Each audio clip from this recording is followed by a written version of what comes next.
papastayin sila natin si Celica para ma-transfer na siya sa pangalan natin. So yun ang gagawin natin ngayon. Transfer ng Celica para hindi na siya mahirap pagka i-register. Sa akin na lang siya.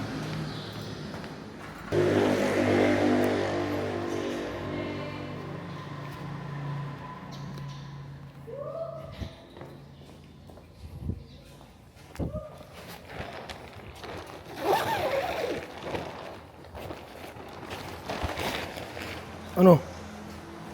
Paano doon?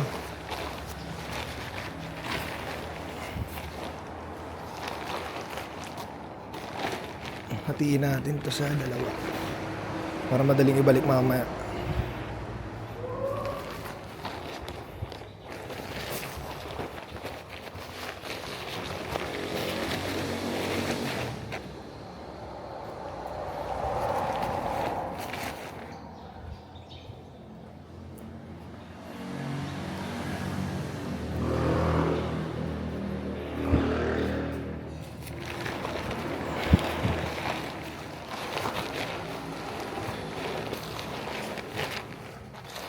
Malikabok na ulit siya. Diretso carwash na nga.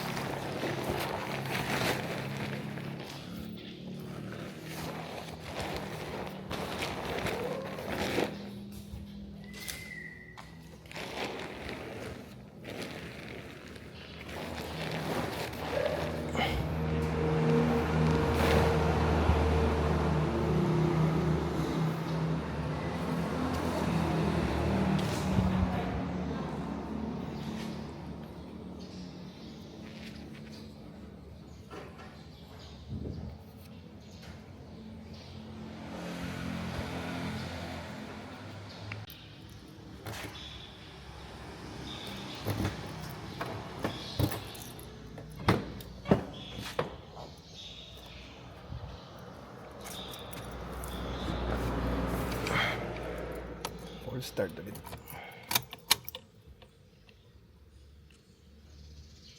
Hindi na lang gas. Ibusin ko lang yan, tapos babalik natin to sa Bliss.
stencilin na natin si Celica.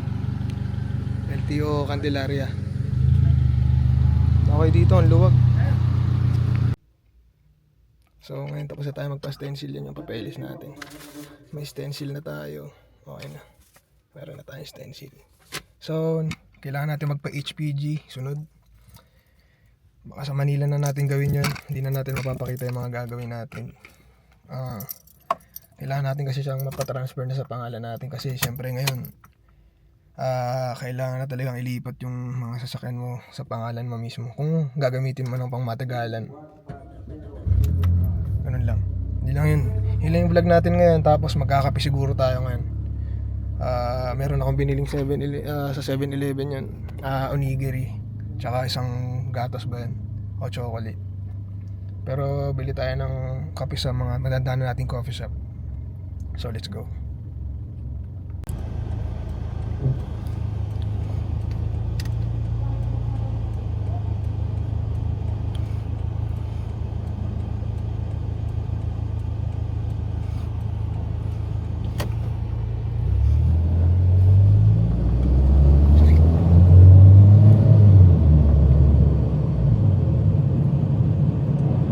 Basta tayo sa LTO mga pare.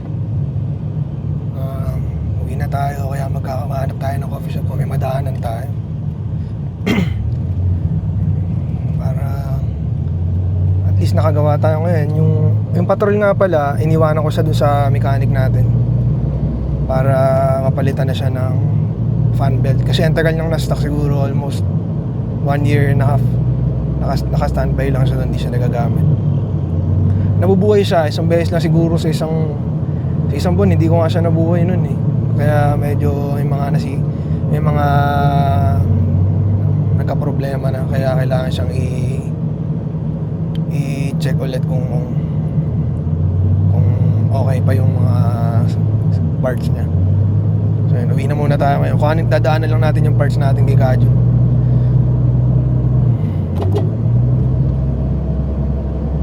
Daanan tayong coffee shop. Okay.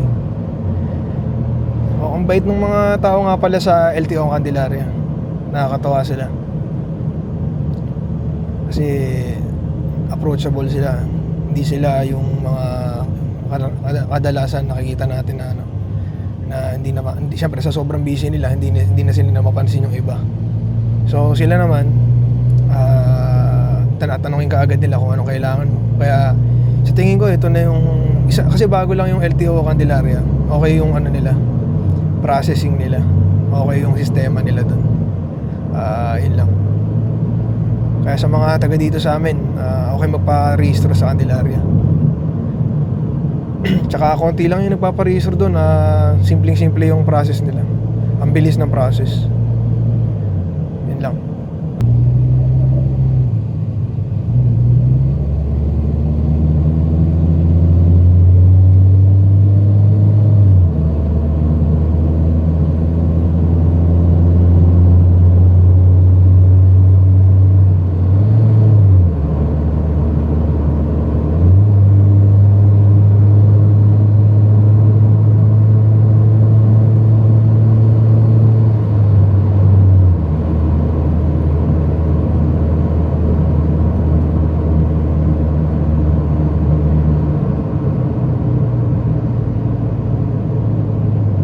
Kakarating lang natin.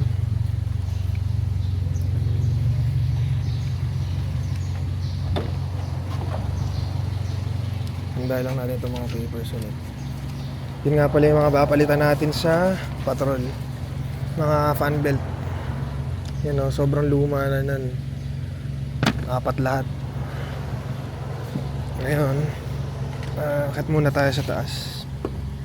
Isin muna natin yung mga papeles natin. Pinapalamig ko lang yung makina para healthy. Dito na natin siya paparada sa mula August 5. Mawawala na tayo ng parking. Pwede na to.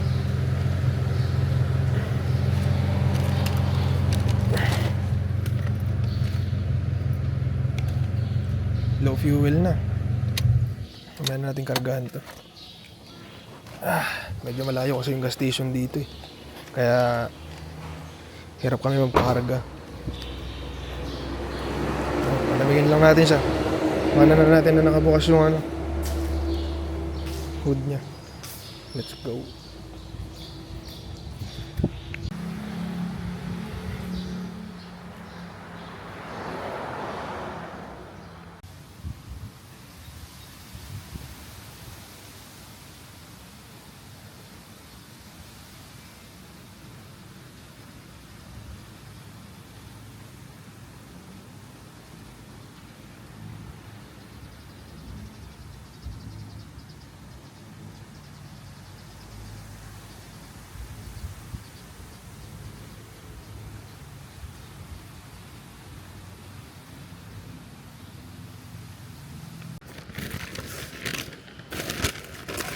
Ano pala yung binili natin?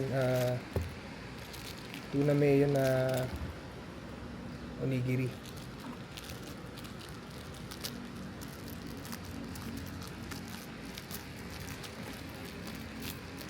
Kain lang tayo. Ito na yung lunch siguro natin. Ang problema na, hindi tayo marunong yun ito. Ako may extra.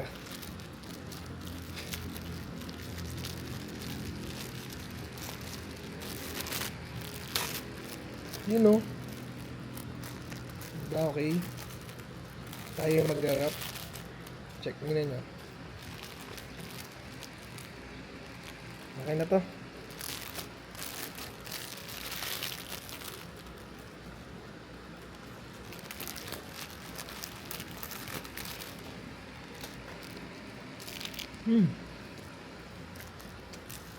Bigla naging mukbang. Hindi, nagutom ako eh.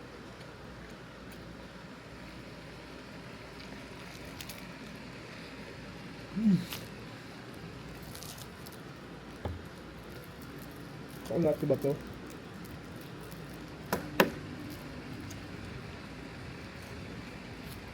Shoutout nga pala kay kay Sir Ken Lu, tsaka si Kyle Monarch, yung isang negosyante nating tropa.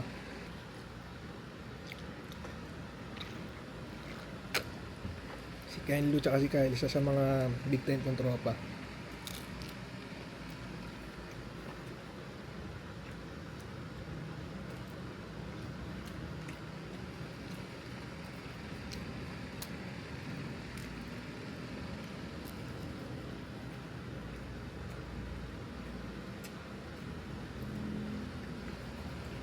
Ha?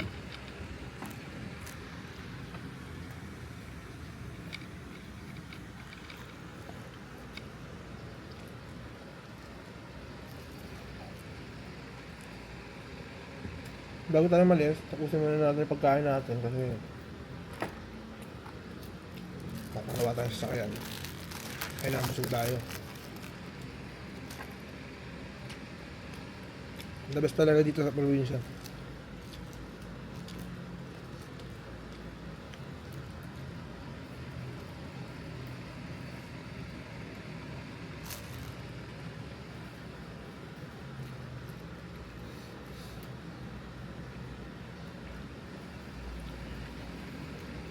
Sarap ng tuna ng 7-Eleven.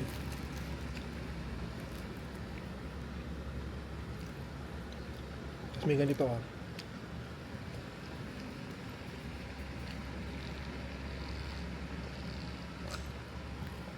Sarap.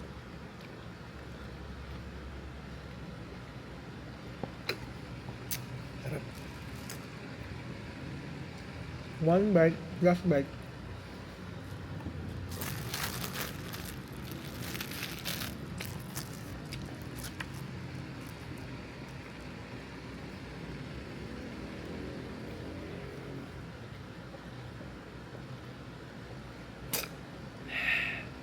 Sarap pare. Okay pala tong tsokolating to. To. Thank you Lord.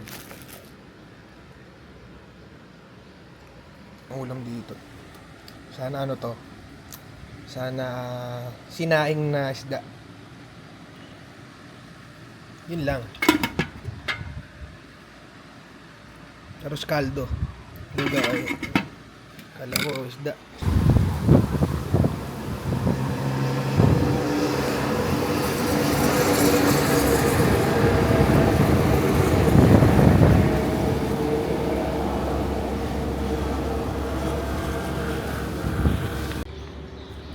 Kung may bibili na ng Starex natin, kailangan natin yung kondisyon mo.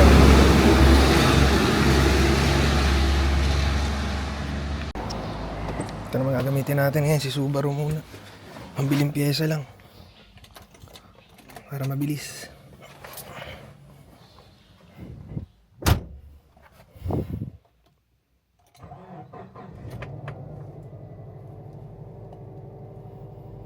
$76,000 kilometers na tinatakbo. Nakuha natin siya ng 74 ata. So may 2,000 na tayo nagagamit sa kanya. Okay, ang ganda pa naman talagang gamit itong Subaru na to.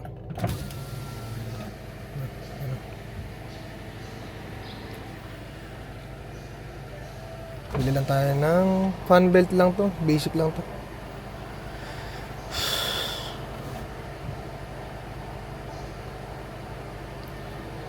May night 10:29. Tama, 10:30 na. Tama, bakita nyo ba? 30 na. So let's go. Ipababain lang natin to.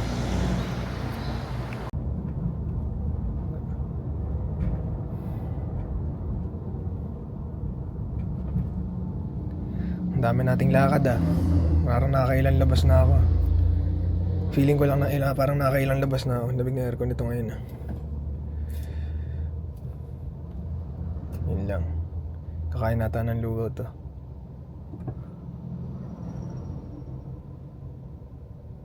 Sige pare lang. Kaliwa mo na pare. Yan. Mukhang babae yung driver niya. Malalaki pala. Ganda ng mags oh. Clean look lang yung ano niya, Everest niya.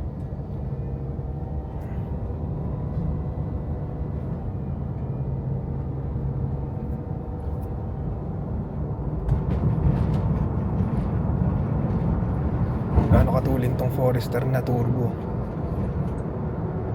Kaya para sa akin, ang need lang nito, tamang maintenance lang talaga. Hindi mo siya kailangan ng ano.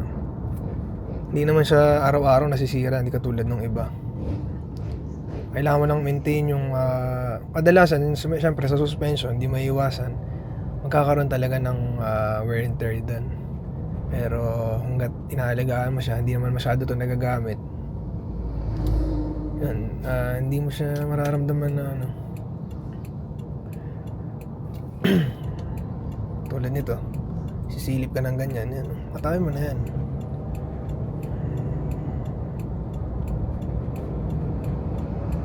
Tuloy ng motor oh. Honda Click. The best ang Honda Click. Okay din ang Honda Click ah. Nagbabalak nga pala akong bumili ng motorsiklo. Pinag-iisipan ko pa kung anong sasakyan nga motor bibili natin. Pang ano lang naman yun, pang city driving lang. Hindi natin siya ipapang rides. Pero kasi pag nasa highway ka, di mo masabi. Kahit sobrang ingat mo, tapos matsyempohan ka ng disgrasya, di mo masabi. Hanggang doon ka na lang. Depende kung mabubuhay ka o bawas yung parte ng katawan mo. Ganun lang yun. Kaya mas maganda para sa akin, pang city lang siya. Pang ano lang, pang uwi lang sa magiging bahay namin. Yun lang, sa Manila. Pero dito, hindi ako pwede magmotor dito. Medyo delikado kasi mabibilis magpatakbo dito.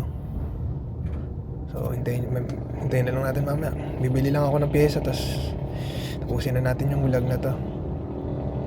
Dito sa Auto Supply. Yan, kompleto naman dito, kaya dito na talaga tayo. Uwi na tayo pare. Ay hindi, dali pala nasa mekaniko to. Anong uwi? Tayo uwi. Nadala pa tayo sa mechanic ng fan belt. Parang dami ko nagawa ngayon, nakakatuwa naman.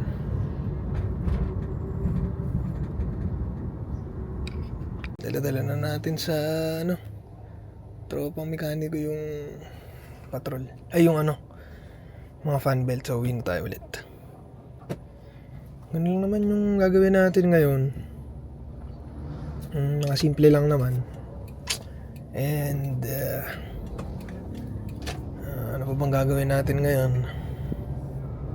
Sarap na ng burger. Okay yung ano niya, stand niya. Sarap talaga sa probinsya pagka ano, para kang basta nare-relax yung utak mo dito. Sa Manila kasi medyo kakaiba yung takbo ng buhay kaysa dito. Dito mabagal eh. Sa Manila sobrang bilis ng oras doon. Dito lahat magagawa mo nang mabilis. Tapos ang tagal pa ng oras. Katulad niyan, ang pakiramdam ko ngayon parang 1 PM na. Yun lang yung pakiramdam ko, parang 1 PM na. Pero 10:56 pa lang. 10:56 pa lang ngayon. Kaya dito talaga ako masaya. Walang traffic.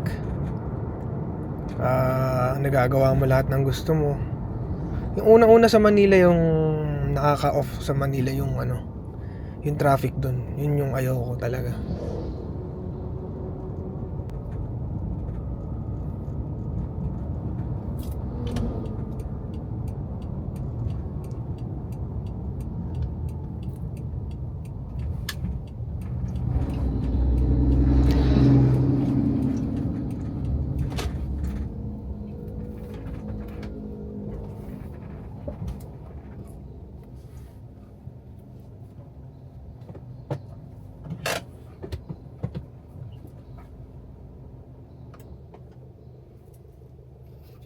Let's go.